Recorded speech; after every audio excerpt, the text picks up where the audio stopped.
I'm Hazem Seeker. This is Counting the Cost on Al Jazeera, your weekly look at the world of business and finance. This week, voodoo economics. U.S. President Donald Trump puts forward his plan to cut taxes for America's wealthy and big business. A tax is one of the reasons pitting Catalonia against Spain. The Northeast region wants to go it alone. We'll look at the economics. Plus, Carmageddon, what's behind the collapse of Australia's auto industry?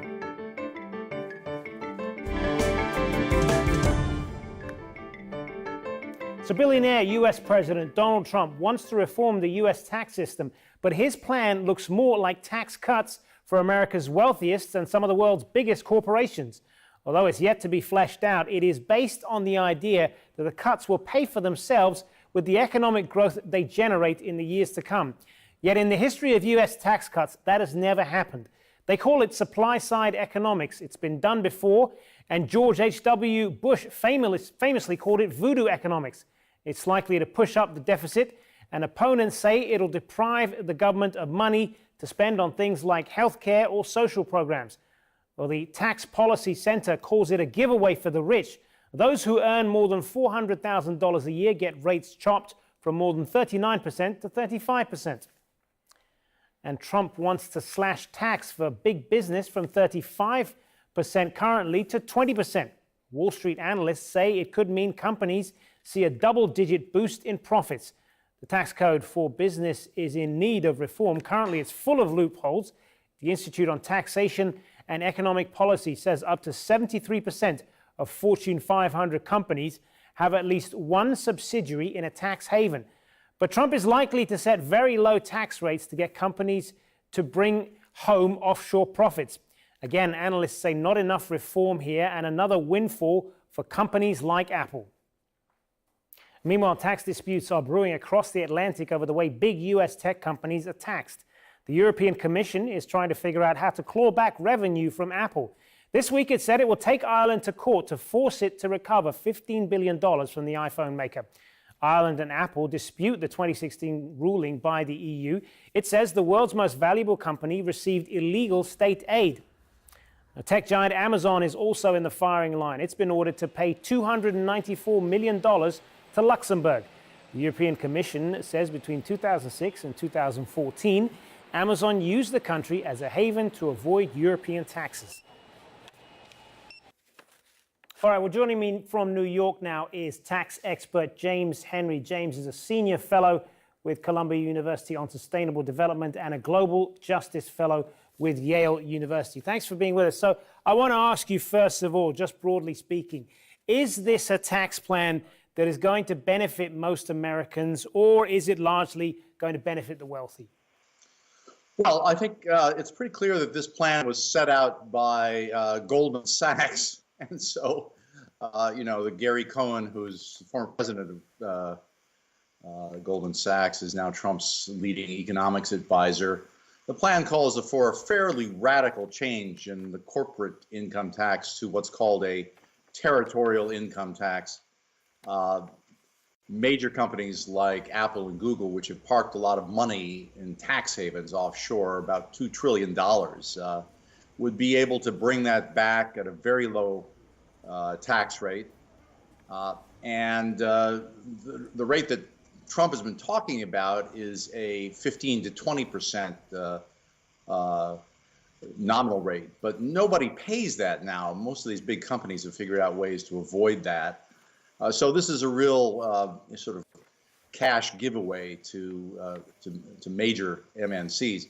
Ordinary businesses are already on average paying less than 12% in terms of the effective income tax. So it's not going to help them. What it is going to do, though, is set off a real international tax war between countries. This is going to be a kind of, we had already a lot of tax competition among countries. And I want to ask you as well, how is this going to affect the situation with the European Union? It's bad tax policy, and I think the EU would be upset because they would see the United States converting to a kind of territorial tax, basically continuing this kind of global tax competition and the race to the bottom we've suffered from for quite a long time. This is just a complete reversal to all the progress we've been made on getting a handle on base erosion and corporate tax dodging. A number of analysts are saying as well that this is going to blow a massive hole in the U.S. Budget. So if that is the case, and you're giving out more than you're getting in, who's going to pay for all this? Well, it's going to be transferred to middle class and the poor in the form of bigger deficits. I think, we're still uncertain about it, what the exact numbers are, because the Congressional Budget Office hasn't scored this thing. But it's at least $3 to $5 trillion of increased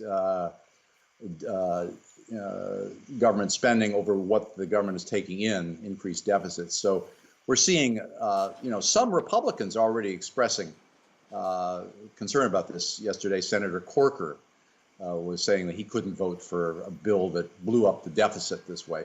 And the Tax Policy Institute's projection in the U.S. is that the middle class there will end up paying more, actually, over a period of 10 years. What do they base that on? Well, I think they're basing that on the fact that they're actually raising rates at the bottom in the individual income tax side here, and getting rid of some of in the proposals that we've seen, and these are all very sketchy, kind of back of the napkin type planning here. There are substantial reductions in the standard deductions that many middle class Americans have taken for example, state and local income taxes. So I think we're just beginning to understand how bad this bill is. It's no question that on the corporate side, it's a giveaway. On the individual side, I think there's some debate about the actual impact. The United States does need a tax reform and a tax simplification, but this is a regressive reform. It will basically transfer the burden of taxation to the middle class and the poor in the form of inflation longer term, deficits that are increased, and increased tax competition with poorer countries. All right, James Henry, thanks very much for being with us. Thank you. Good to be with you this morning. Well, still to come on Counting the Cost, imagine a football team put together on social media where fans have a say on who they'll play next. We'll take a look at how it's changing the game. Now, some analysts have named it Carmageddon. This week, Toyota ended 54 years of production in Australia. But later this month, another car maker will stop production, and with that, cars will no longer be made in Australia. As the entire industry collapses, thousands of jobs will be gone. As Andrew Thomas reports now from Sydney, the changes also point to new economic drivers. Toyota started making cars in Australia back in 1963, and in the 54 years since, more than 3 million Toyota cars have rolled off its production lines in this country. The closure of the factory in Melbourne will see the direct loss of 2,500 jobs, but a further 3,000 people depended on that factory for their livelihoods because they worked in supply chain companies. Some of the classic Toyota models were brought back to the Melbourne factory on Tuesday for a ceremony to mark the closure of the factory. Last year, Ford closed its last car manufacturing plant in Australia, and in 2 weeks' time, Holden, which is the Australian brand name for General Motors cars, Vauxhall, as they're known elsewhere in the world, it will close its last factory, and that will mark the end of all car manufacturing in Australia. Costs here are simply too high compared to manufacturing costs elsewhere in Asia. But some say the closure of the car industry in Australia isn't necessarily a bad thing. It marks the transition of Australia's economy towards a more service-orientated economy, and it also suggests Australian workers are getting jobs in higher tech industries elsewhere. Now, the auto industry is going through a big change. Every major car company says they'll have fully autonomous vehicles on the road before 2021. Ford's Model T revolutionized transport. It was the world's first affordable car. And this week, Ford Motors' new boss, Jim Hackett, said it is steering investment away from traditional cars. Over the next 5 years, he wants to put more money into electric and autonomous vehicles. British taxpayers could be hit with a nearly $80 million bill after the collapse of Monarch Airlines, the country's fifth biggest air carrier. It will have to pick up the tab for flying passengers home. Niamh Barker has more from Gatwick Airport in London. Monarch's demise is a major blow to Britain's aviation industry. The collapse has left 110,000 customers stranded overseas. A further 300,000 future bookings have been cancelled. More than 2,500 people are expected to lose their jobs. At Gibraltar Airport, passengers awaited news of replacement flights. The British government's asked the Civil Aviation Authority to charter 30 aircraft in what's been described as the largest peacetime repatriation of British citizens. This is a hugely difficult day for passengers, for staff. We've been working with other tour operators, other airlines over the last 24 hours to try and make sure that there's the earliest possible opportunity for people here to rebook their holidays. The collapse has been blamed on an increase in aviation fuel costs and a slump in the value of the pound following the UK's Brexit vote. Monarchs also face tough competition from other low-cost carriers, especially on Mediterranean routes. The company says recent attacks targeting tourists in Tunisia, Egypt and Turkey have led to a slump in traveller numbers to key destinations, contributing to losses of $400 million last year. Terrorism probably has been the major cause of Monarch's failure, because there were two particular markets, Red Sea resorts and Tunisia, where Monarch was a really major player. Takeover talks with other airlines, including Norwegian Air, collapsed at the last minute, leaving Monarch unable to renew its air travel organisers licence that protects customers from being stranded abroad. Monarch also has an engineering wing that could, in theory, continue to operate despite the collapse of the airline. When it comes to its aviation assets, though, including lucrative landing slots at busy airports like Gatwick, well, they're expected now to be carved up between other airlines. Formed in 1968, Monarch was the country's fifth largest carrier, a pioneer in low-cost travel and the largest yet to go out of business. It's one of several European airlines, including Air Berlin and Alitalia, to enter administration. The fear is other airlines might also find their wings clipped in this increasingly turbulent market. Now, Spain is desperately trying to halt the drive for independence in Catalonia that threatens to derail its economy. Millions of Catalans hope an independent country would remain in the European Union, sitting between France and Spain. But would things really go as smoothly as they believe? Here's Lawrence Lee from Barcelona. The wisdom of the crowd is difficult to resist, particularly when the atmosphere is as relaxed and happy as it has been in Barcelona. The sing-along here is to a protest tune dating to the Franco dictatorship, when Catalan traditions were systematically repressed. That every teenager knows the words speaks volumes about the historical enmity towards Madrid. So secession beckons. Can Catalonia go it alone? Why not give it a try, they say. Democracy is pure and beautiful. Do you think Spain is a proper democracy or not? No, it's not. It's not. Not when they are believing that they have the power to shut us up and to beat us up. From the point of view of the economy, they are keeping part of our money and they are not returning back, you know, and they are spending a lot of money that we also pay for their things, not for everyone. The Leave Spain camp here has all the momentum. They think historically this is their time in the sun. The idealised version of events that's often presented to you here is of a Catalonia unchained, free from the tyranny of Madrid, an independent sovereign republic, able to make its own way and sit happily among the European community of nations. But would things really be so simple? Of course, another European country voted for historic change recently too, the UK to leave the European Union, but the essence of the argument was similar. We want to be free from the control of others. It was convincing enough to win the argument, but now the UK is riven with disagreements and the EU is blocking its key demands.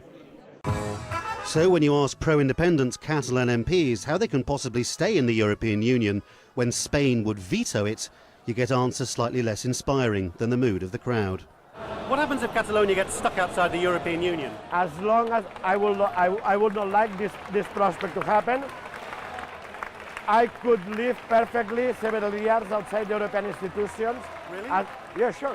You need to realize that Switzerland, Norway, Iceland, Liechtenstein are not a part of the European Union, institutionally speaking. And exactly like a Brexit campaigner, Catalonia could be like Iceland or Norway. That's what they say too.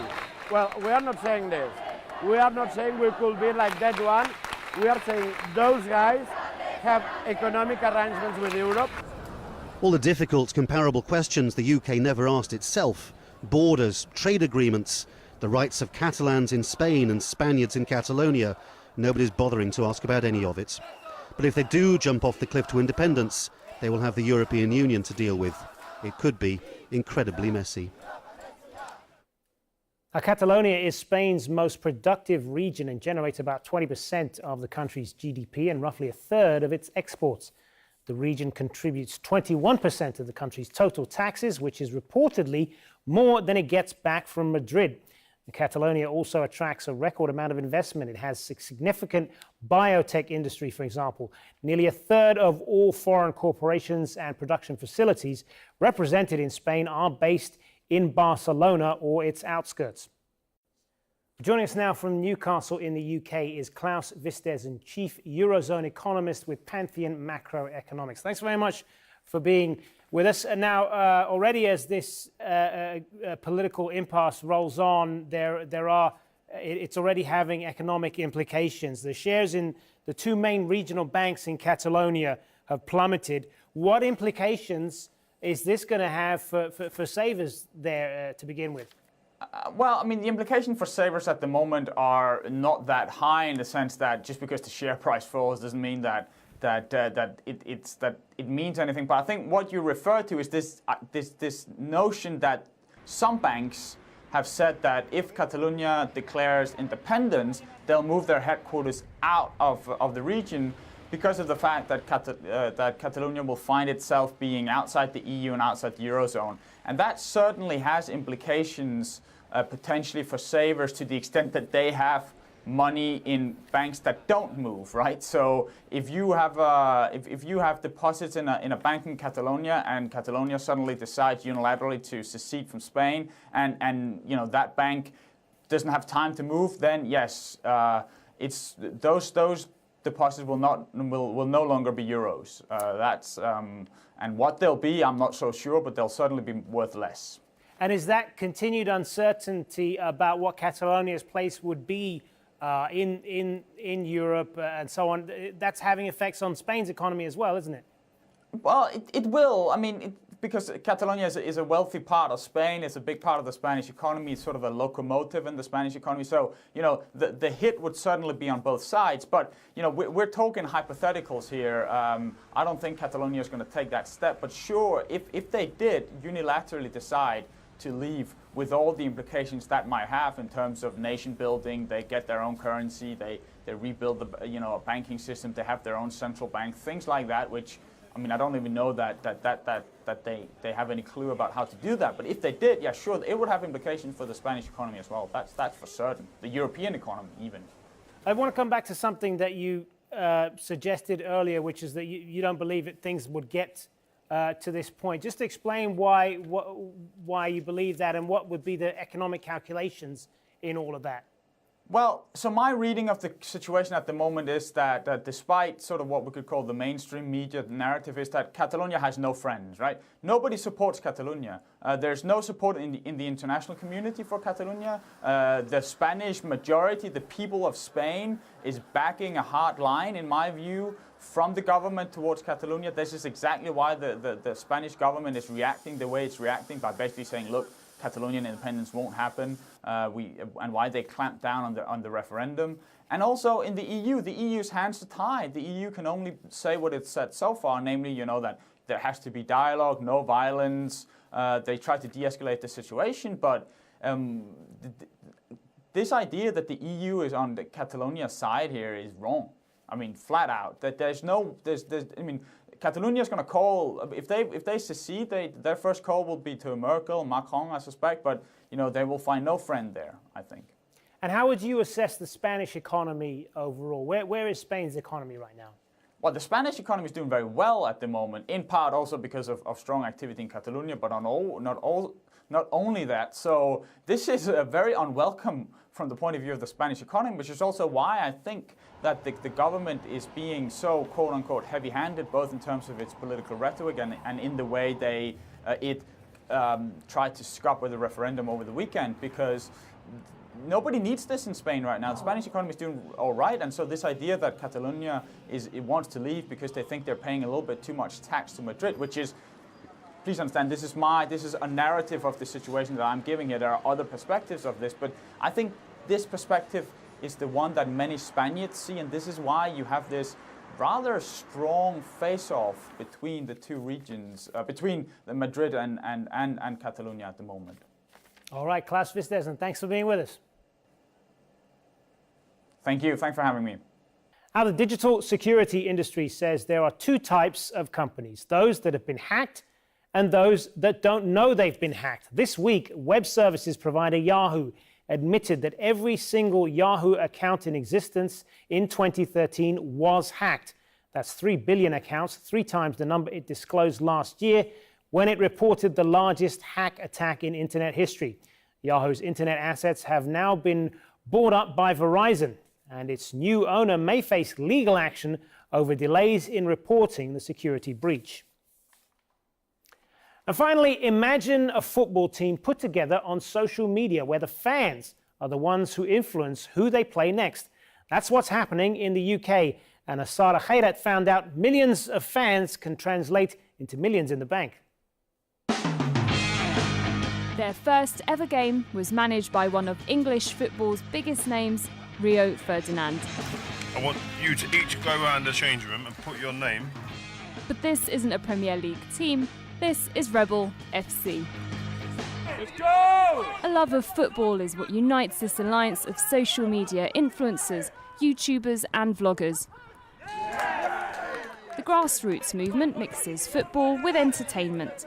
Aside from live matches, glimpses of behind the scenes, fan punditry, pranks and challenges, they make up most of their online content. I started uploading the first video on YouTube. It all went really well from there, and I continue to put it on Instagram, Twitter, where all fans can sort of follow it and keep up to date. And it's those fans who came to see their idols in person at this event in London. I want to meet today the Sidemen, Rebel FC and YouTube All-Stars. While the football teams regularly engage with their fans online, this was also a chance to meet them face to face, share a stage and pose for a selfie. There are 10 social media football teams in the UK and their audience following is growing by the day. But it's this interaction here with the fans, offline and online, that the football teams say is behind their growing success. And as one of the world's leading football freestylers tells us, authenticity is key. You can actually ask, okay, who do you want to see us play next? And they can actually have their input in it. And as soon as you can engage with the audience, that's what takes it to the next level. All right, mate, how you doing? And welcome to the final episode of the Wembley Cup. And that's exactly what Spencer FC did, playing 2 finals at Wembley Stadium, which pulled in over 20 million online views. And we are on our way. On a week-to-week basis, some matches played by these teams average more than 600,000 views per video. That's a bigger online following than some games receive in the lower leagues of English football. While most of their followers are millennials who keep coming back for more, convincing traditional football fans might not be that easy. Me, I don't really like them. Don't watch them. I prefer coming to a real game. While social media football teams say they aren't looking to replace traditional football, they do believe their biggest appeal is relatability, especially at a time when fans are becoming increasingly frustrated by how commercialised and non-personal professional football has become. Well, it's probably actually easier to get into one of those YouTube football channel football teams as well, isn't it, rather than a Premiership one? Yeah, it's a big market and it's always growing. This has probably got to be the largest crowd for a football match with non-professional football. And by the looks of it, these amateur footballers have found a winning formula to kick the ball and their businesses in the right direction.